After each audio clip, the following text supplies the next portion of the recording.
Assalamualaikum warahmatullahi wabarakatuh. Waalaikumsalam warahmatullahi wabarakatuh. Apa kabar Ibu dan Bapak? Kelihatannya Alhamdulillah segar-segar. sehat, Ibu. Iya. Alhamdulillah sehat Bu Lilis. Ya, terlihat dari wajah-wajahnya yang ceria-ceria. Alhamdulillah ya.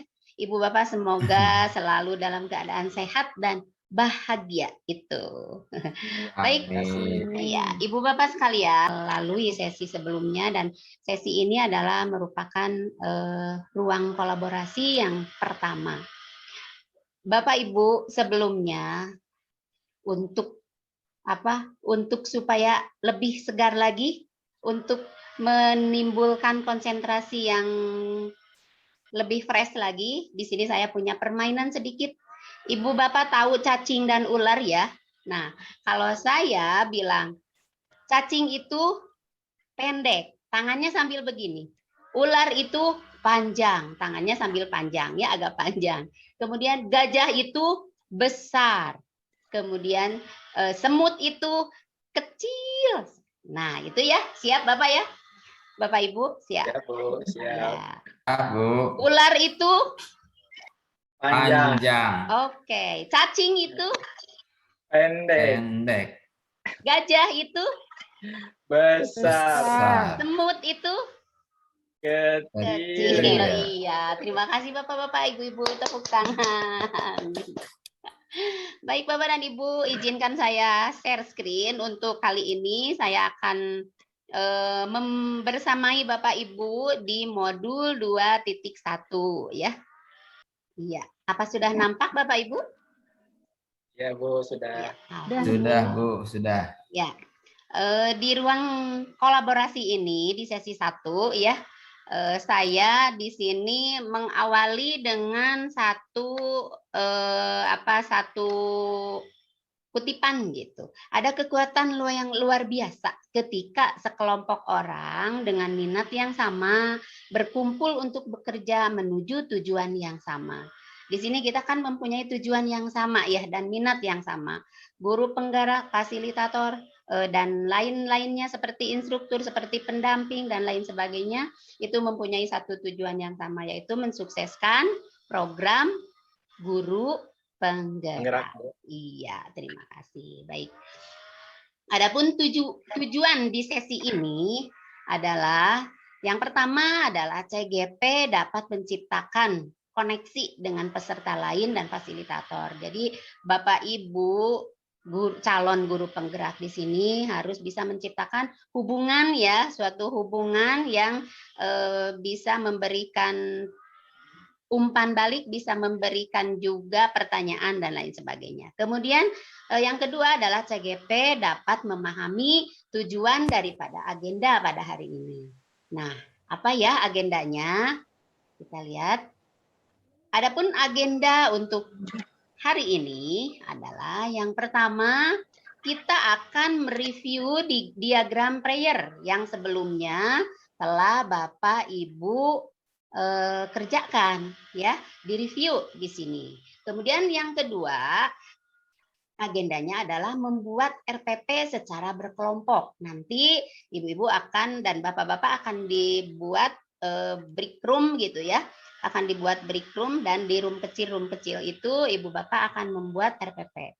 Selanjutnya yang ketiganya adalah presentasi. Jadi hasil daripada diskusi kelompok nanti ada sesi presentasinya dan diminta satu orang sebagai perwakilan.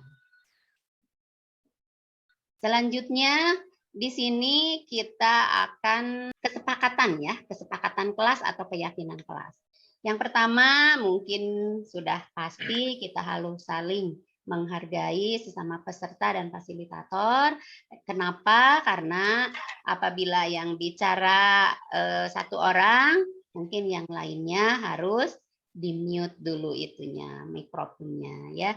Jadi kemudian datang ke room tepat waktu dan berpartisipasi aktif. Ini kesepakatan di kelas kita ini.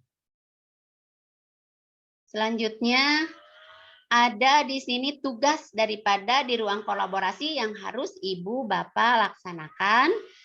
di sesi pertama ini. Yang pertama, harus menyampaikan hasil review tentang tugas diagram prayer yang sebelumnya sudah Ibu Bapak kerjakan. Dan yang kedua, membuat RPP berdiferensiasi secara berkelompok di breakout room nanti.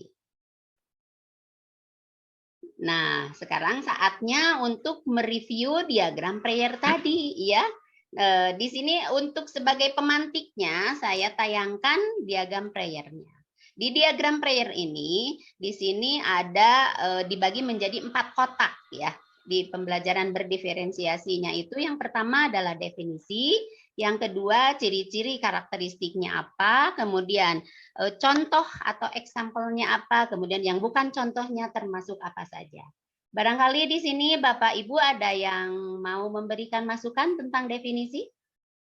Oh iya, silakan untuk Ibu Ana. Baik, jadi setelah membaca di alur eksplorasi konsep, secara definisi atau pengertian, pembelajaran berdiferensiasi itu adalah sebuah usaha untuk menyesuaikan proses pembelajaran di kelas untuk memenuhi kebutuhan belajar individu, di mana dalam pembelajaran ini tujuannya adalah untuk mengarahkan murid supaya pembelajarannya itu sesuai dengan minat, tingkat kesiapan, dan juga profil belajarnya yang berbeda-beda. Yang didiferensiasikan bisa kontennya, bisa prosesnya, dan juga produknya. Mungkin demikian Bu Lilis. Oke, Bu Ana, bagus sekali.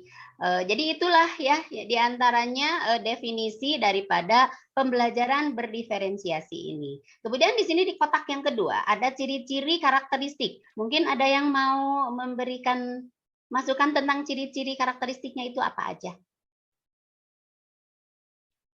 Silakan. Iya, silakan, silakan Pak, silakan. Secara umum saja Ibu ya, karena pada pembelajaran berdiferensiasi ini mengacunya pada keunikan siswa, maka yang pertama itu anak pasti akan lebih aktif dalam belajar mengajar di sekolah atau di kelasnya. Kemudian dengan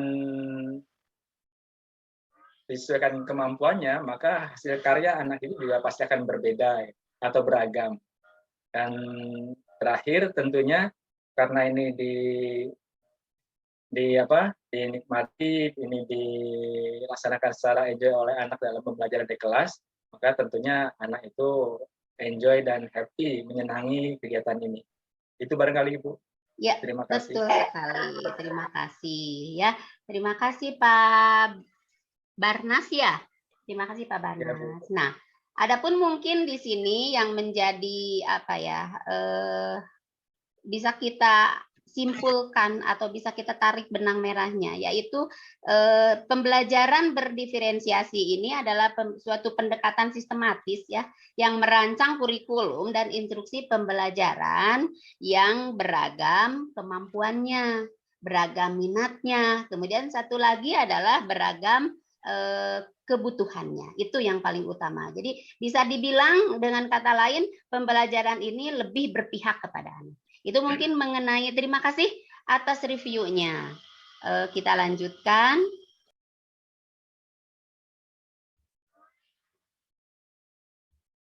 Nah, sebelum pindah ke kelompok, di sini nanti kan di kelompok akan dibagi-bagi untuk membuat itu ya, untuk membuat RPP tentang pembelajaran berdiferensiasi. Nah, di sini ada penilaian rubriknya. Penilaian rubriknya itu diantaranya ada tujuan pembelajaran, ada kegiatan pembelajaran, dan penilaian pembelajaran. Di sini ada nilai-nilai, umpama misalkan Bapak Ibu mau nilainya 4, itu ya harus komplit, yang harus ada ABCD-nya ya. Apabila yang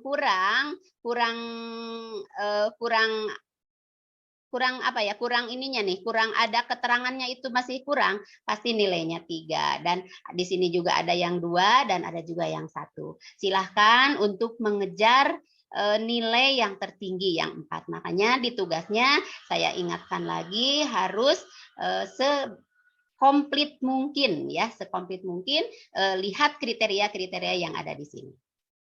Baik, selanjutnya sampai ke pembagian kelompok. Di sini saya telah membagi menjadi 3 kelompok ya, 3 kelompok. Nah, nanti akan saya bagikan linknya. Silahkan lihat di chat. Di situ sudah ada untuk link kelompok 1, link kelompok 2, dan link kelompok 3. Silahkan Bapak Ibu untuk membuat satu buah RPP ya.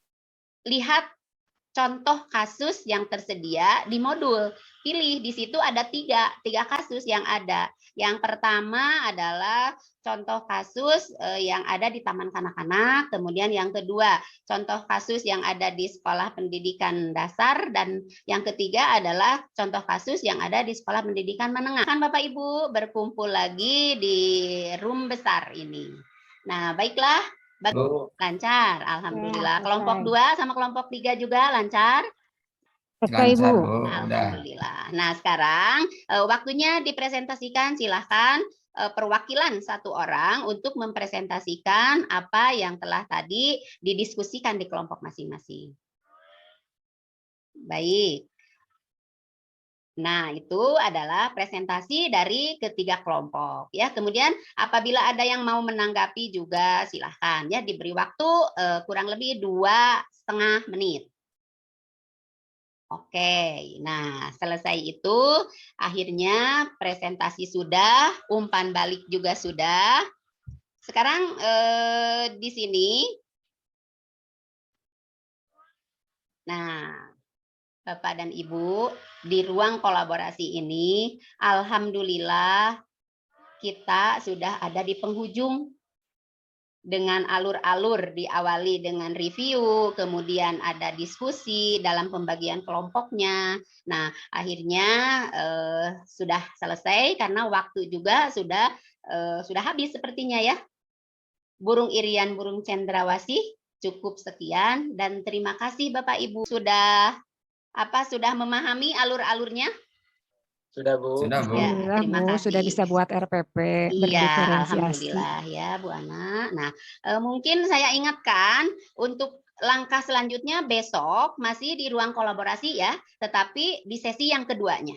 Ya, ini kan sesi 1. Jadi sesi 2-nya ibu-ibu dan bapak-bapak besok.